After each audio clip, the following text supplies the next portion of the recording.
चलो बच्चों, तो आज हम लोग इंग्लिश में पहली पोएम शुरू करते हैं, जो पोएम का नाम है माय मदर एट 66, जिनके पोएटेस हैं कमला दास, जो केरला की एक पोएटेस हैं, जो यहाँ पर इस पोएम में अपने मदर के बारे में लिखते हैं, अपनी मदर की ओल्ड एज के बारे में बताते हैं, जिसमें एक सिचुएशन दी गई है कि जो पोएटेस हैं वो अपनी सिटी छोड़कर कोई दूसरी सिटी में कुछ काम के लिए वो जा रहे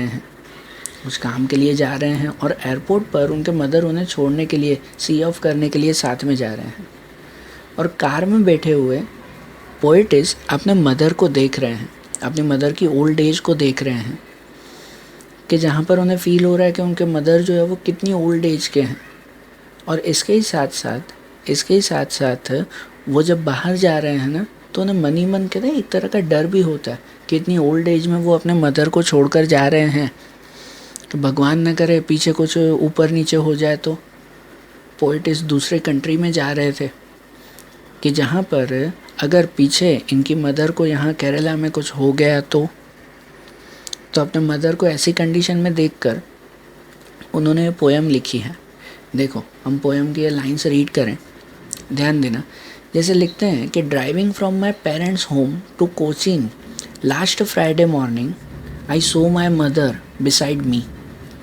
driving from my parents home to Cochin, वो अपने पेरेंट्स होम से, अपने पेरेंट्स के घर से लेकर कोचीन सिटी जा रही थी कि जहाँ से उन्हें एयरपोर्ट जाना था।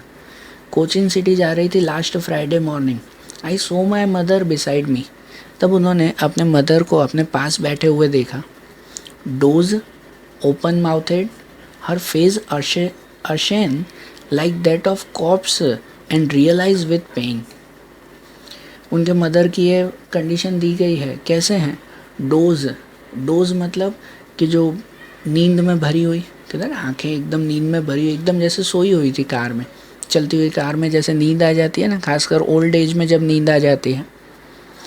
तो अपने मदर को देख रहे थे कि जैसे उन्हें एकदम नींद आ चुकी थी। ओपन माउथेड, एकदम मुंह खुला करके। And her face ashen like that of corpse, उनका फेस कैसे लग रहा था? कॉर्पस की तरह। कॉर्पस मतलब कि एक डेड बॉडी की तरह। वो ओल्ड एज में पता है जैसे वो सोते हैं ना, तो ऐसे लगता है कि भाई जैसे एकदम वो गहरी नींद में सोए हुए हैं। और वो फेस उन्हें ऐसे लग रहा था कि जैसे सच में उनकी कोई डेड बॉडी को देख रहे हैं वो। एंड रियलाइज विद पेन, ये देखकर उन्हें बहुत दुख हो रहा था। That she was as old as she looked, कि वो सच में जितने दिखाई दे रहे हैं ना, उतने बूढ़े अब वो हो चुके हैं। अब पोएटिस को रियलाइज़ हो रहा था कि उनके मदर अब ओल्ड हो चुके हैं, कि अब उनके मदर वो अकेले नहीं रह सकते, उन्हें सच में कोई पर्सन की ज़रूरत थी। अब उनके मदर को प्यार की ज़रूरत थी, किसी के साथ की ज़रूरत थी। जैसे ओल्ड एज में होता है ना कि भाई उन्हें अकेला नहीं छोड़ा जा सकता, कोई हमेशा उनके साथ रहे, ऐसे ओल्ड पर्सन को ज़रूर होती थी।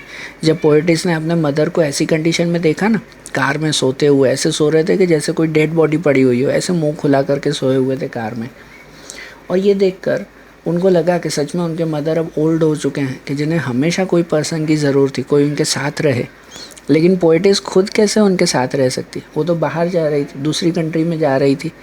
उन्हें खुद वो लग रहा था कि उनके मदर को कोई तो चाहिए साथ में, लेकिन वो खुद तो रह नहीं सकती थी, क्या करें? इसीलिए सडनली आगे जैसे लिखते हैं कि but soon put that thought away, पर सडनली उन्होंने अपनी सोच बदली कि नहीं, वो अपने मदर के बारे में कुछ नेगेटिव नहीं सोचेगी। उन्होंने अपनी सोच बदलने के लिए and looked out at young trees printing the Mary children spilling, कहते हैं कि उसके बाद वो यंग ट्रीज़ को खिड़की के बाहर देखने लगी। मतलब अब वो कार में बैठे हुए अपने मदर को नहीं देख रही थी, उन्हें नहीं देख रही थी। अब वो कार में बैठे हुए बाहर देखने लगी, बाहर की तरफ देखने लगी कि जिससे वो कुछ नेगेटिव थॉट ना आए। वहाँ बाहर जो है वो सुंदर पेड़ों को देखने लगी, बच्चों को खेलते हुए देखने लगी। वहाँ पर वो सब जो है वो देख रही थी। लेकिन but after the airport security check standing a few yards away, लेकिन उसके बाद after the airport security check, कि जब वो कहते हैं ना वो कार से दूर, अब वो कोचीन एयरपोर्ट पे पहुंच चुकी थी, अब एयरपोर्ट पे पहुंची, standing a few yards away, कि अब उनके मदर अब उनसे कुछ यार्ड्स दूर थे। एयरपोर्ट में जैसे चेकिंग होती है, तो चेकिंग में ये पोइटिस वो आगे पहुंच चुके थे और उनके मदर अब कुछ दूर खड़े हुए थे। I looked again at her, wan pale. वो कहते हैं पोइटिस ने फिर से उनको देखा कि वो कैसे लग रहे थे, कि एकदम वॉन, एकदम पेल, कि वो कहते हैं ना कि एकदम डल जिनका चेहरा हो, वॉन एंड पेल, एकदम जो है वो कमज़ोर उनका चेहरा दिखाई, उदास उनका चेहरा दिखाई दे उनके मदर का। उनके मदर इस एज के थे, उनको भी तो दुख था ना कि इस एज में मुझे छोड़कर मेरी बेटी बाहर जा रही है, तो एक दुख उनको भी तो था। लेकिन मनी मन उन्हें भी पता था कि उनकी बेटी का बाहर जाना ज़रूरी है, इसलिए वो कुछ कह नहीं रही थी, लेकिन उनका चेहरा तो बता रहा था ना कि कितना उदास थी वो।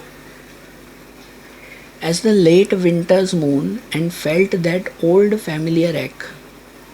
As the late winter's moon मतलब वो कहते हैं कि जैसे कोई वो विंटर, सर्दियों के मौसम में जैसे वो चांद होता है ना, एकदम डल, एकदम जो है वो कोई शाइनिंग नहीं होती, डल होता है, वो येलो टाइप दिखाई देता है, वैसे ही उनका फेस दिखाई दे रहा था, एकदम डल्ड।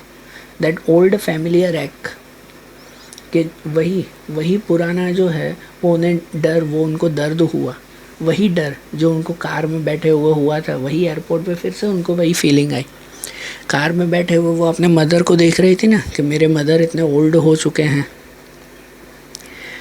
कि उन्हें भी अब किसी की ज़रूर है, उन्हें छोड़कर नहीं जाना चाहिए, कि कहीं वो उन्हें छोड़कर जा रही है और पीछे कुछ उनके मदर को हो गया तो। एक डर उनके मन में था ही कि पीछे अगर उनके मदर को कुछ हो गया तो ना हमेशा होता है। आपको पता है, कोई ओल्ड एज के पर्सन को, कोई ऐसा पर्सन हो उसे आप अक्सर देखो ना, तो उन्हें देखकर कुछ ना कुछ मन में ऐसी एक निगेटिव फीलिंग एक कोने में आई जाती है कि हम ऐसे ओल्ड एज में इनको छोड़ के जा रहे हैं, पीछे कुछ हो गया तो।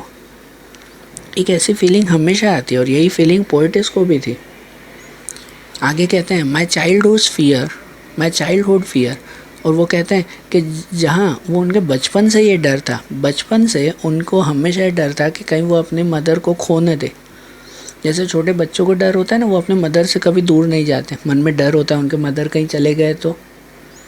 और बड़े होते हुए पता है, हम वो डर बताते नहीं हैं, लेकिन मन में वो डर हमेशा रहता है कि कहीं हमारे मदर हमें छोड़कर चले गए तो। सही बात ना। बड़े होते हुए भले हम लोग कुछ भी उसे नहीं कहते, भले नहीं बताते कि भाई मदर, भाई हम आपसे बहुत प्यार करते हैं, भाई आपके बिना नहीं रह सकते, ऐसा बोलते नहीं हैं हम उन्हें, लेकिन मन ही मन वो फीलिंग रहती है। बचपन में भी रहती है। बचपन में तो सीधे जो छोटे बच्चे होते हैं ना, सीधे अपने मदर को पकड़ के बैठ जाते हैं कि नहीं भाई, वो रोने लग जाते हैं कि भाई मैं तो मदर की गोदी में, मम्मी की गोदी में ही बैठना है। छोटे बच्चे तो रोने बैठ जाते हैं। बड़े होते हुए ऐसी हरकत तो कोई नहीं करता, लेकिन मन में डर वही रहता है, मन में फीलिंग वही रहती है, बस बड़े होकर हम वो फीलिंग एक्सप्रेस नहीं करते, बताते नहीं हैं। तो पोइटिस भी एक ही लाइन में ये बता रहे हैं, माई चाइल्डहुड फियर, एक ही लाइन में ये बता रहा है कि ये डर उनको बचपन से था, और यही डर वो फिर से उनको हो रहा है कि कहीं वो अपने मदर को खो न दे। वो जा रहे हैं पर वो मदर को खो न दे, लेकिन इन सभी फीलिंग को कंट्रोल करते हुए जाना भी ज़रूरी था। उसके बिना कैसे चले, जाना भी ज़रूरी था उनका। इसलिए कहते हैं but all I said was see you soon Amma. लेकिन पोइटिस ने कुछ भी नहीं कहा कि मदर भाई मुझे डर लग रहा है, मैं आपके बिना नहीं रह सकती, या कुछ भी, ऐसा कुछ भी नहीं कहा। But all I said was, पोइटिस ने सिर्फ एक ही बात कही, सी यू सून अम्मा, कि भाई जल्दी मिलते हैं अम्मा। कहते उन्होंने एक ही बात कही स्माइल करते हुए, and I did was smile and smile and smile. और उन्होंने कुछ नहीं किया, सिर्फ अपने मदर के लिए वही स्माइल कि मन में आखिरी में सी यू सून अम्मा कहते हुए ये पॉजिटिविटी उन्होंने अपने मन में भरी कि नहीं, वो फिर जब लौटेगी ना तो अपने मदर से फिर से मिलेगी। उन्होंने फिर से अपने मदर को जो है वो ये सोचा कि नहीं, भले कुछ भी हो जाए, कि वो अपने मदर से फिर से मिलेंगी। तो इसलिए जब उन्होंने अपने मदर को कहा ना सी यू सून अम्मा, तो अपने मन में वो हर तरह का डर, हर तरह का दुख, हर तरह की फीलिंग्स उन्होंने दबा दी अपने मन में, और अपने मदर के लिए जो है वो सिर्फ यही कहा कि भाई वो फिर से मिलेंगे। अपने मन में से सब नेगेटिविटी उन्होंने हटा दी। वो कार में बैठकर जैसे उनके मन में नेगेटिविटी आ रही थी, बाहर जैसे उनके मन में नेगेटिविटी आ रही थी, ये सभी नेगेटिविटी उन्होंने अपने मन से हटा दी। ओके, तो आज जैसे हमने ये पोयम देखी ना, ऐसे ही दूसरी पोयम अब हम लोग अगले वीडियोस में देखेंगे। Okay, thank you.